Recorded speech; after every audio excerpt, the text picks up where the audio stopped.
Hi friends, welcome back to my channel. আজ আমি আপনাদের সাথে একটা বিরিয়ানির রেসিপি শেয়ার করব। এটা হচ্ছে সোয়া বিরিয়ানি বা ভেজ বিরিয়ানিও আপনারা বলতে পারেন। তাহলে চলুন রেসিপিটা দেখুন। দেখে ভালো লাগলে অবশ্যই আমার চ্যানেলটাকে লাইক করবেন, শেয়ার করবেন। আর যারা এখনও সাবস্ক্রাইব করেননি তাদেরকে অনেক অনেক অনুরোধ, আপনারা প্লিজ আমার চ্যানেলটাকে সাবস্ক্রাইব করে আমার পাশে থাকবেন। সময় নষ্ট না করে তাহলে চলুন রেসিপিটা দেখে নিই। আমি এখানে কিছুটা সয়াবিন নিয়েছি, 500 সয়াবিন ভালো করে জলে আধ ঘন্টা ভিজিয়ে রেখে জল থেকে ভালো করে চিপে তুলে নিয়েছি।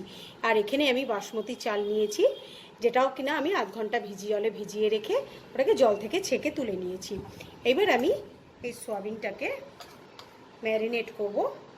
তার জন্য এখানে আমি 2 টেবিল স্পুন আদা, রসুন আর কাঁচা লঙ্কার পেস্ট দেব। 1 টেবিল স্পুন আমি বিরিয়ানি মশলা দেবো, যেটা কিনা আমি ঘরে তৈরি করে নিয়েছি। আপনাদের কাছে যদি বাজারের কেনা থাকে তাহলে সেটাই ইউজ করতে পারেন।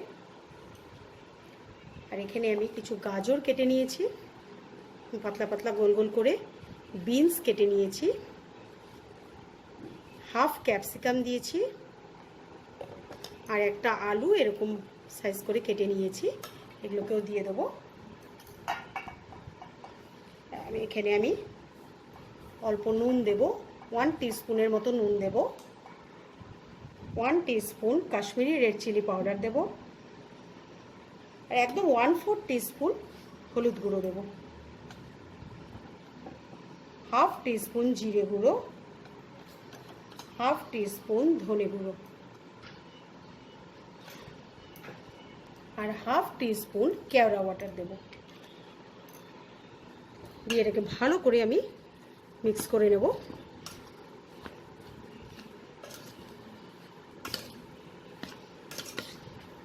সব কিছুর গায়ে যেন ভালো করে মশলাটা মিশে যায়। এটা মিক্স হয়ে গেছে, এটাকে আমি 15 থেকে 20 মিনিট ঢেকে রেখে দেব। এবার আমি ভাতটাকে তৈরি করে নেব। ভাতটা করার জন্য এখানে আমি একটা হাঁড়িতে একটু জল ফুটতে বসিয়েছিলাম, জলটা আমার ফুটে গেছে। এতে আমি এবার বাসমতি চাল, যেটা কিনা আমি ভিজিয়ে রেখেছিলাম, ওটা দিয়ে দেবো।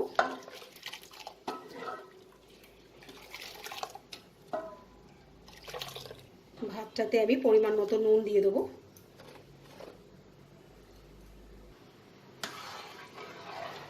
এবার এটাকে ফুটতে দেবো, এটা আমার ঢাকা দেওয়ার আর দরকার নেই। ভাতটা আমাকে 80% অবধি কুক করে নিতে হবে। দেখুন এখানে আমার 80% অবধি রান্না হয়ে গেছে। এবার আমি ভাতটাকে ছেঁকে নেব। আমি এখানে একটা কড়াই গরম করে নিয়েছি, এতে আমি 2 টেবিল স্পুন সাদা তেল অ্যাড করব। তেলটা গরম হয়ে গেছে, এতে আমি 2টো তেজপাতা আর হাফ টিস্পুন জিরে ফোড়ন দেবো।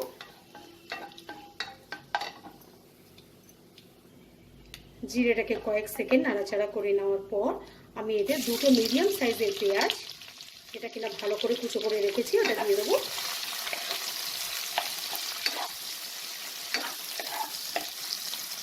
পেঁয়াজটাকে আমার হালকা ব্রাউন করে ভেজে নিতে হবে। পেঁয়াজটা আমার হালকা ব্রাউন করে ভাজা হয়ে গেছে।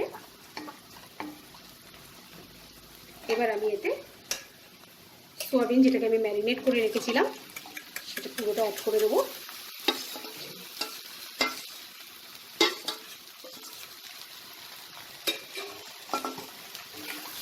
এটাকে ভালো করে আমি মিক্স করে নেব।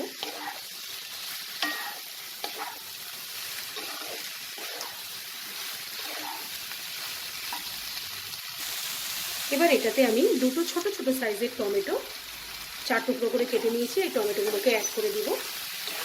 এবারে হাই ফ্লেমে এটাকে আমি 5 থেকে 7 মিনিট রান্না করব, যাতে আমার আদা রসুনের কাঁচা স্মেলটা চলে যায়। 10 মিনিট এটাকে আমি হাই ফ্লেমে ভালো করে নাড়াচাড়া করে নিয়েছি। এবার যেই বাটিটাতে আমি এটাকে ম্যারিনেট করে রেখেছিলাম, সেই বাটিটা ধুয়ে হাফ কাপ আমি জল অ্যাড করে দেবো। এটাকে ভালো করে মিশিয়ে নেব।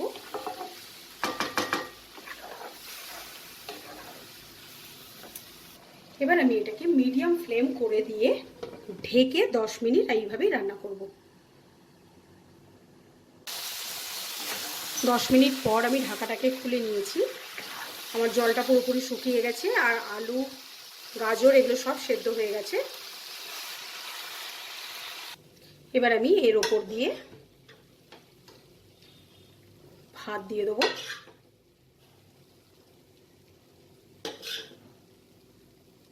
ভাতটাকে খুব সুন্দর করে আমাকে ছড়িয়ে দিতে হবে। গ্যাসের ফ্লেমটাকে এখন আমি বন্ধ করে দিয়েছি।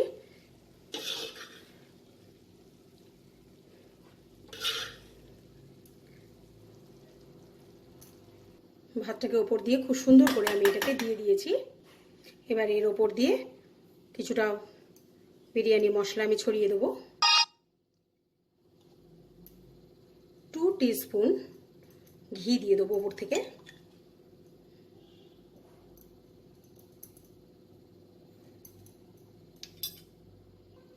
আর 1 টেবিল স্পুন কেওড়া বাটার দিয়ে দেবো।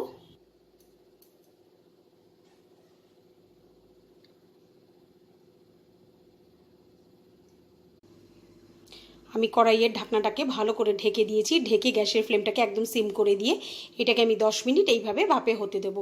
তাহলেই আমার একদম রেডি। গরম গরম বিরিয়ানি আমার সার্ভিংয়ের জন্য একদম রেডি। আপনাদের যদি আজকের রেসিপিটা ভালো লাগে আমাকে কমেন্ট সেকশানে লিখে জানাতে ভুলবেন না। আজকের মতো বিদায় জানিয়ে শেষ করছি। বাই।